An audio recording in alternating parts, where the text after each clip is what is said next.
Assalomu alaykum. Hozirgi mavzu yurganda tovon tagida og'riq bo'lishi bilan kechadigan kasallik tovon shporasi haqida bo'ladi.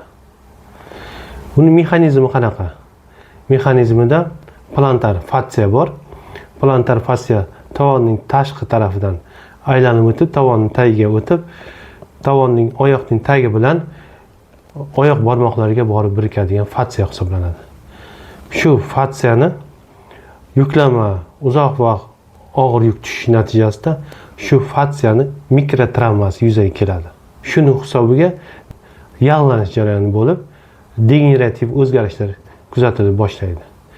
Va shu joyda osteofitlar o'sadi. Osteofitlar xalq tilida aytganda tuzlar o'sib boshlaydi.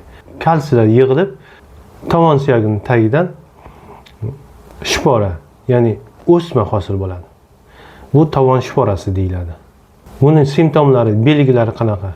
Birinchisi, ertalab birinchi qadamda turib bosganda tovon tagida og'riqni bo'lishi. Yurib ketgandan keyin og'riq kamayadi. Chunki yotgan vaqtida plantar fassia tortilgan bo'ladi, turib yurayotganda cho'ziladi. Shuni hisobiga og'riq beradi.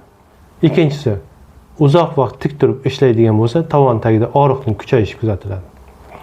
Uchinchisi, uzoq masofaga yuradigan bo'lsa, tovon tagida og'riqning kuchayishi kuzatiladi.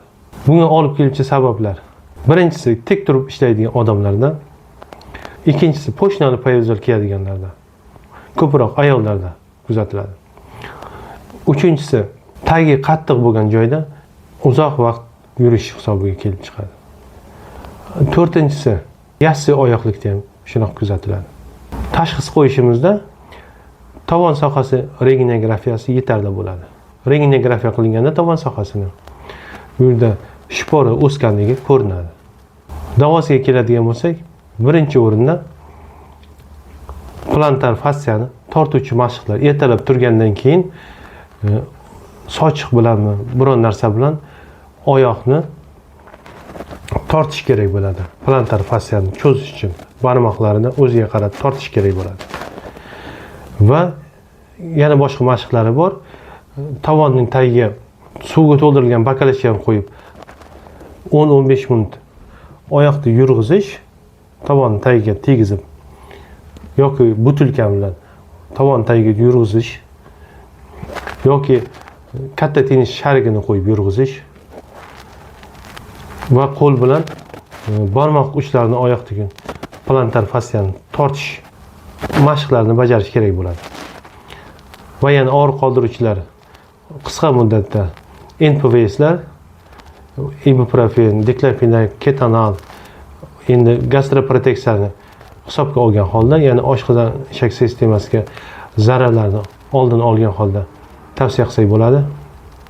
Va poshnasi poyabzal kiyish. Yaxshisi krossovka kiygan ma'qul bo'ladi. Chunki uni deformatsiya xususiyati yuqori bo'ladi. Va yana tovon sohasiga demeksid bilan kompress qilish kerak bo'ladi. Va yana ana shu tovonning tagiga kortikosteroidlar bilan ukol qilsa yaxshi effekt beradi. Prognozida barcha muolajalarni bajaradigan bo'lsa, 100% yaxshi bo'lib ketadi. Qisqacha tovon shporasi haqida shu ma'lumotlarni yetkazmoqchi edim. Sog' bo'ling.